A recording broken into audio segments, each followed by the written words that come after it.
Bismillahirrahmanirrahim. Assalamualaikum warahmatullahi wabarakatuh. Alhamdulillahilladzi hadana li hadza wa ma kunna linahtadiya laula an hadana Allah. Asyhadu an la ilaha illallah wa asyhadu anna Muhammadar Rasulullah. Amma ba'du.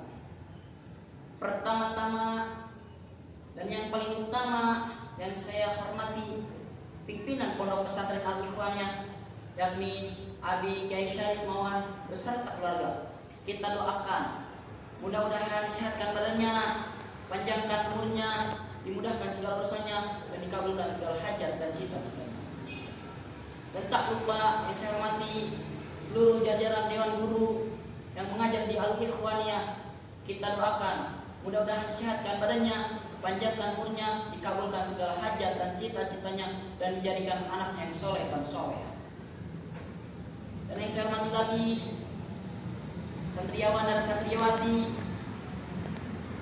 namun saya doakan mudah-mudahan menjadi anak yang soleh dan soleh. Puji serta syukur mari kita panjatkan kehadiran Allah Rabbi yang telah memberikan kita beribu-ribu nikmat, dan antaranya nikmat sehat walafiat, nikmat panjang umur, dan yang paling besar adalah nikmat Islam. Salawat serta salam mari kita curahkan kepada syair yang membawa agama Islam, yang berdakwah dengan berani, sabar dengan sabar, yakni syair Habibina wa Syafina wa Maulana Muhammadin sallallahu alaihi wasallam, kepada keluarganya, para sahabatnya, dan kita selaku umatnya, mudah-mudahan mendapatkan syafaatul uzma di yaumil kiamat.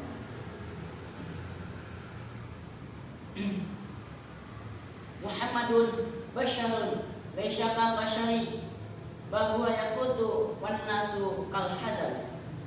Nabi Muhammad itu manusia, tetapi bukan manusia biasa, saudara. Kenapa saya bilang begitu, saudara? Karena sebelum Allah menciptakan alam semesta ini beserta isi-isinya, Allah telah terlebih dahulu menciptakan Nur Muhammad. Allah terlebih dahulu menciptakan Nur Muhammad, saudara. Dan di tiang-tiangnya arasy-Nya Allah, saudara, yang tertulis La ilaha illallah Muhammadur Rasulullah.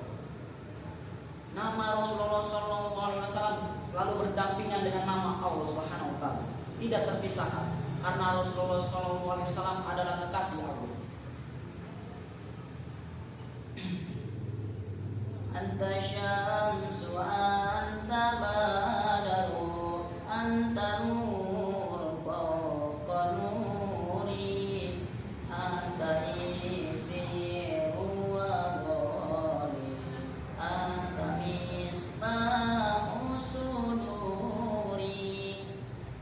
Anta syamsun anta badrun, engkau matahari, engkau rembulan. Anta nurul fawqa nuri, engkau cahaya di atas cahaya. Anta ikir wa ghali, engkau bagaikan emas murni yang mahal harganya. Anta misbahu suduri, engkau adalah penerang hati.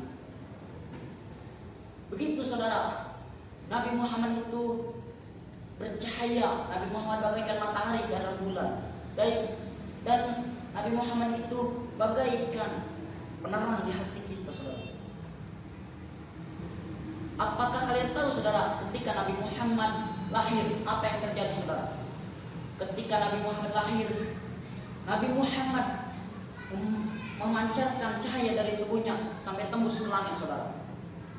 Dan para malaikat pun turun ke bumi untuk menyaksikan Rasulullah SAW lahir dan bersolawat kepada Nabi Muhammad SAW. Dan bukan hanya para malaikat saja, saudara, para bidadari juga turun ke bumi untuk menyaksikannya, Rasulullah kelahirannya, dan bersolat kepadanya. Dan bukan hanya itu, saudara, ketika Nabi Muhammad lahir, apa yang terjadi? Apa yang terjadi, saudara?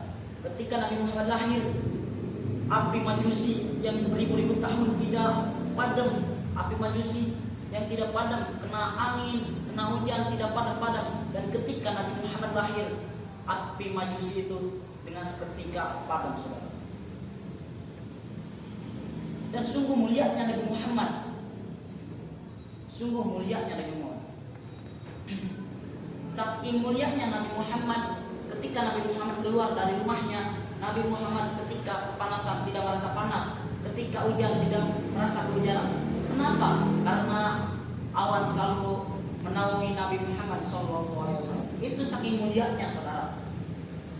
Dan kesabaran Nabi Muhammad ketika Nabi Muhammad berdakwah, dan di suatu tempat dakwah itu ada yang tidak senang kepada Nabi Muhammad. Dan ketika Nabi Muhammad sholat bersama para sahabatnya, Nabi Muhammad digantelin kotoran unta di lehernya, saudara. Dan apa kata Rasulullah? Rasulullah cukup berdiam, dan Rasulullah berhenti dari sholatnya dan membersihkan kotoran itu dan kembali sholat. Coba kalau misalkan kita digituin sama teman, apalagi sama musuh, apa yang terjadi, saudara? Pasti kita balas, pasti kita kejar, pasti kita dengan perkataan kotor keluar tulah semua. Dan bukan karena itu, saudara. Ada lagi ketika Nabi Muhammad berdakwah, di kota Taif, apa yang terjadi, saudara? Bukannya Nabi Muhammad berdakwah di kota Taif itu disambut, akan tetapi Nabi Muhammad disambut pakai batu, saudara. Ketika Nabi Muhammad datang ke gerbang kaum kota Taif itu berkata, "Hei, Ahmad datang, Ahmad. Pasti Ahmad ingin menyebarkan agama Islam. Hei, ayo kita mengumpulkan batu untuk menyambit, melempari Nabi Muhammad." Begitu Nabi Muhammad pas ke depan dilempari batu oleh kaum kota Taif, sampai para sahabat menghalangi, membentengi Rasulullah agar tidak mengenai Rasulullah. Akan tetapi Rasulullah tetap kena. Apa yang terjadi? Yang mengenai Rasulullah itu jidat, sampai berdarah. Dan darahnya itu Rasulullah tampung. Kenapa Rasulullah tampung? Karena Rasulullah berkata, kalau darah ini tidak ditampung dan darah ini menetes ke bumi ini akan marah dan akan mengguncang dan akan ada namanya hari akhir, saudara. Begitulah Nabi Muhammad kemuliaannya, saudara. Dan di situ Nabi Muhammad pun cukup terdiam. Dan malaikat pun berkata kepada Nabi Muhammad, "Ya Rasulullah, apakah boleh saya untuk menimpahkan Jabal Uhud ini ke kota Taif itu?" Kata Nabi Muhammad, Tidak malaikat, tidak. Kenapa ya Rasulullah? Aku tidak tega melihatmu ya Rasulullah. Aku tidak tega melihatmu sampai berdarah begini ya Rasulullah. Kata Rasulullah, "Gak apa-apa, ini gak apa-apa. Ini ada ujian." Tuh, Nabi Muhammad bilang ujian, saudara. Padahal itu sampai berdarah Nabi Muhammad. Begitu kata Nabi Muhammad. Mungkin sekarang tidak ada yang masuk Islam, dan mungkin nanti anak-anaknya, cucu-cucunya, cecet-cecetnya ada yang masuk Islam. Sampai sekarang alhamdulillah yang paling banyak masuk Islam adalah dari kota Taif.